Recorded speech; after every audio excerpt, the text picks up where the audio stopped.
Assalamualaikum warahmatullahi wabarakatuh. Saya Muti Alia, jurusan Bahasa Inggris semester 2 dari Unit 1. Ingin mempresentasikan artikel yang saya review berjudul Moral Kepemimpinan Berlandaskan Agama, Filsafat, Fisiologi, dan Sosiologi. Moral pemimpin pendidikan berlandas fisiologi. Ilmu fisiologi dan pendidikan merupakan hal yang tidak bisa dipisahkan. Keduanya bersinabung, saling membutuhkan dan saling melengkapi. Pendidikan mempunyai peran dalam membimbing kehidupan, dan pendidikan tidak bisa berjalan sendiri tanpa dibarengi dengan fisiologi perkembangan. Fisiologi sangat membantu atas berjalannya sebuah pendidikan, agar terciptanya pendidikan yang tepat dan sesuai. Pertama, agama dan filsafat. Memahami istilah filsafat agama memang dituntut untuk bisa mengerti terlebih dahulu apakah pengertian filsafat dan agama sebagai dua kata. Dua kata ini meskipun mengesankan satu kesatuan utuh sebagai nama mata kuliah, tetapi sebenarnya memuat berbagai dimensi. Makna yang satu dengan yang lain tampak berbeda, baik dari sudut sumber pengetahuan maupun cara memperolehnya. Filsafat dan agama malah sering dihadapkan satu dengan lainnya sehingga terkesan keduanya tidak dapat bersatu. Filsafat merupakan pengetahuan yang dihasilkan dari oleh pikir yang rasional dan bersifat spekulatif kebenarannya. Sedangkan agama merupakan pengetahuan yang sumbernya dari wahyu Tuhan yang kebenarannya diakui secara mutlak. Bahkan tidak jarang kedua instansi pengetahuan ini sering didudukan sebagai kebenaran alternatif dan opsional. Artinya, kalau sudah meyakini kebenaran wahyu Tuhan, maka kebenaran filsafat yang dihasilkan oleh akal dan nalar manusia yang lemah harus ditinggalkan. Namun, sebaliknya, dari kubu yang berpegang pada kebenaran kefilsafatan juga tidak kalah sengitnya mempertahankan argumentasi bahwa kebenaran akal manusia juga merupakan kebenaran yang dikehendaki oleh Tuhan juga. Untuk apa Tuhan menciptakan manusia dengan dilengkapi oleh akal pikirannya kalau tidak dipergunakan untuk memahami dan mencari kebenarannya? Yang kedua, filsafat dan kepemimpinan. Ada dua contoh. Yang pertama, filsafat kepemimpinan inspiratif. Di dalam semua proses ini, peran pemimpin amatlah besar. Tentu saja bukan sembarang pemimpin, melainkan pemimpin yang memiliki karakter kepemimpinan. Dari sudut pandang filsafat, saya melihat setidaknya ada 7 dimensi kepemimpinan yang mesti ada. Yang pertama adalah kepemimpinan yang inspiratif. Tugas utama seorang pemimpin adalah memberikan inspirasi pada orang untuk bekerja mewujudkan hal-hal hebat dengan sumber daya yang terbatas.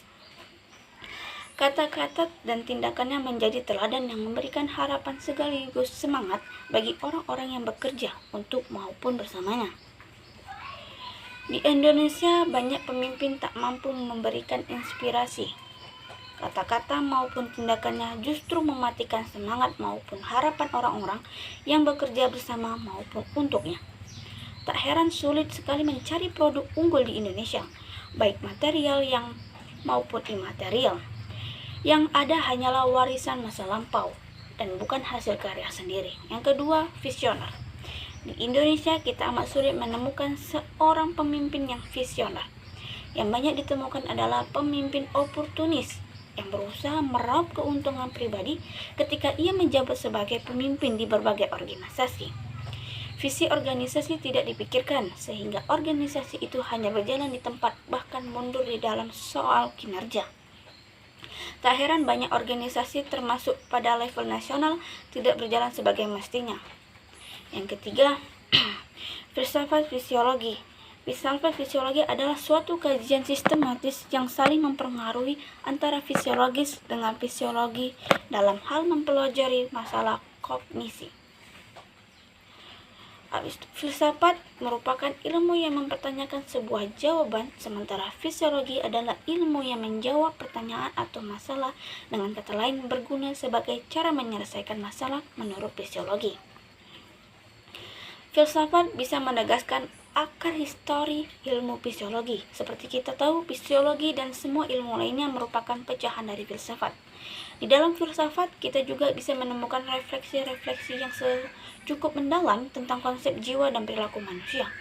Contohnya, Memberikan kerangka berpikir. Jika dilihat secara khusus, fungsi filsafat dalam fisiologi juga bisa memberikan kerangka berpikir yang sistematis, logis, sekaligus rasional untuk para fisiologi baik praktisi dan juga akademis.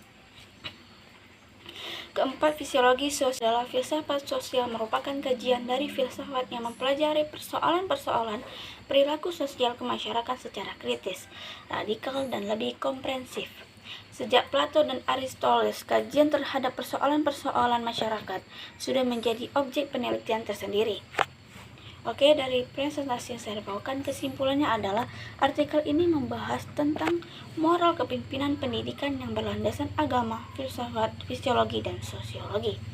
Tujuannya ialah untuk mengetahui lebih dalam tentang bagaimana moral kepemimpinan pendidik jika ditinjau dari sudut pandang agama, filsafat, fisiologi, dan sosiologi.